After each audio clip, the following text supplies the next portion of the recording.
La guéguerre entre Nabila, Thomas et Tarek Camélia reprend, ils se clashent sur les réseaux.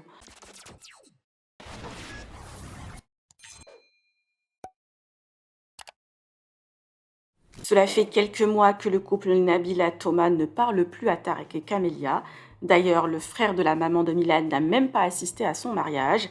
Sa femme s'était déjà exprimée longuement sur le sujet sans citer leur nom et les deux couples s'envoient mutuellement des sous-entendus et taclent via les réseaux. Depuis le retour des deux familles à Dubaï, les tensions s'étaient apaisées, mais depuis 2 jours, Nabila et Thomas envoient des subliminaux. Tout a commencé par un simple post que Camélia avait partagé, un test de grossesse positif de bébé numéro 2. Tarek et sa femme n'ont qu'un enfant Liam, mais cette dernière est déjà tombée enceinte au début de son mariage, suivie d'une fausse couche.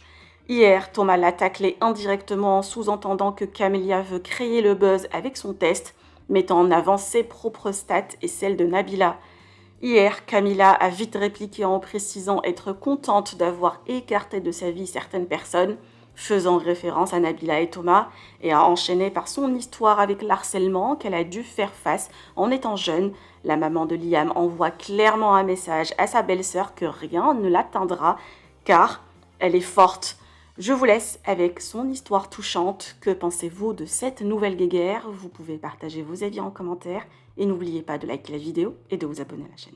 On est vraiment complexé de tout, genre de tout. En plus, franchement, moi, quand j'étais petite, les meufs, elles étaient pas gentilles avec moi. Mais quand je vous dis pas gentilles, les filles, elles étaient vraiment pas gentilles avec moi. Genre, harcèlement. Harcèlement, très clairement. J'étais pas... en vrai, genre, j'étais pas jolie. J'étais normale, en fait. Et je sais pas, des fois, il y a des gens, ils vous harcèlent comme ça. Ils ont envie de vous harceler. Et ces gens-là, aujourd'hui, sont abonnés à moi. C'est fou, quand même. Pour tout vous dire, je vais vous raconter pendant que mon thé il refroidit un petit peu. Pour tout vous dire, carrément, un jour on était parti, je sais plus, en classe verte ou en classe de mer, ou je sais plus c'était quoi. Bref, il y avait le car et tout. Et quand on rentrait, du coup, donc quand on est rentré à la maison, enfin, quand c'était le retour à la maison, et ben elle m'avait volé, non, je crois qu'elle m'avait volé ma valise en allant là-bas. Donc j'avais pas d'affaires, j'avais rien du tout, je savais pas où était ma valise, genre je savais rien du tout. Et genre je suis revenue sans rien, j'avais pas de vêtements, genre je me souviens, c'était un truc de fou pour moi, c'était genre je comprenais pas. Et jusqu'à ce qu'au début je me suis dit peut-être ils ont oublié ma valise, ils ont oublié de la mettre dans le car. Et en vrai, après une enquête, on va dire, en fait, c'était les filles qui m'avaient volé ma valise. Elles avaient tout pris mes vêtements, elles avaient tout pris à l'intérieur et tout. Donc voilà. Mais quand je vous ai dit, en vrai, aujourd'hui, ces filles-là, elles sont abonnées à moi. C'est pas pour faire genre la meuf, c'est vraiment pour vous dire, en vrai, la roue, elle tourne tellement. Elles tournent trop, les filles, je vous jure, genre vraiment. Et genre, j'ai l'impression qu'aujourd'hui, ces filles, genre, en plus, elles m'écrivent. C'est ça le pire. C'est que elles m'écrivent, genre, en mode, ah, ça va et tout. Et je suis là en mode, mais est-ce que tu as oublié ce que tu m'as fait en fait? Est-ce que tu as oublié ce que tu m'as fait endurer? Et franchement, je vous dis la vérité, pour ceux et celles qui sont, on va dire, harcelés, ou même en vrai, parce que je sais que ma communauté, c'est quand même des grandes personnes, si vous avez des enfants, etc., franchement, faites attention. Parce que en vrai, genre quand vous êtes harcelé comme ça, vous n'avez pas envie de parler. Genre moi, ma phobie, c'était quand mon téléphone, il sonnait. Donc je me souviens, j'avais un BlackBerry.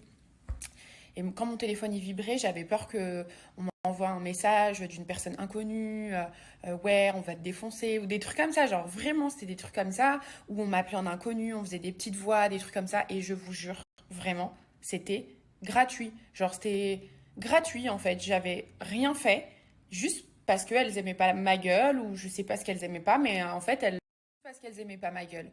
Et elle me faisait vivre la misère. Mais quand je vous dis la misère, c'est la misère. Donc aujourd'hui, en vrai, parfois on me demande, ouais, est-ce que ça te touche sur les réseaux sociaux que, par exemple, il y a des meufs, elles parlent sur toi et tout. Franchement, aucunement, parce que je l'ai vécu en réalité. C'est-à-dire que c'était des gens, j'allais à l'école, je devais les voir. En vrai, moi, je m'en fous. Sur les réseaux, j'en ai rien à faire. Maintenant, ça m'a tellement appris, ça m'a tellement forgé. Euh, genre, quand tu parles sur moi, ou même en vrai, que d'autres personnes, que ça soit pas sur les réseaux, etc., genre, je m'en fous, en fait. Je me suis tellement pris la tête plus jeune, pendant tellement longtemps, que, quand j'étais sur les réseaux ou quand j'ai grandi, j'ai dit en vrai, ça, je veux plus que ça me touche. Et en réalité, ça forge votre caractère de malade. Vous allez voir, franchement, enfin, je vous le souhaite pas vraiment, et je sais qu'il y en a beaucoup qui sont dans cette situation. le cyberharcèlement, etc. Et je sais qu'en vrai, en tant que parent, on est impuissant. Parents aussi, on doit se sentir impuissant parce que moi, je me souviens que je racontais pas à ma mère. Il a fallu genre que du coup, ça soit l'école qui lui fasse une alerte. Et un jour, du coup, j'ai tout dit à ma mère. Mais en réalité, il n'y a pas mieux en vrai que de se confier avec les seules personnes qui peuvent vous aider, c'est vos parents. Les seules personnes, en vrai. Et franchement, voilà, bref, c'était une époque un peu bizarre pour moi. Maintenant, aujourd'hui, j'ai un caractère qui est complètement différent. Avant, je me laissais beaucoup faire. Je vous parle de ça, j'avais peut-être 13 ans, quelque chose comme ça. C'était entre genre 13 et 16 ans. Et après, du coup, mon caractère, il a complètement changé. Genre, j'étais totalement différente. Euh, j'étais... En fait, si t'allais me dire un mauvais truc, j'allais te répondre. Alors que avant, mais jamais je t'aurais répondu. Vous voyez ce que je veux dire? Mais là, maintenant, franchement, tu me dis un truc qui me plaît pas, quelque chose où pour moi, c'est pas normal, et je vais te répondre.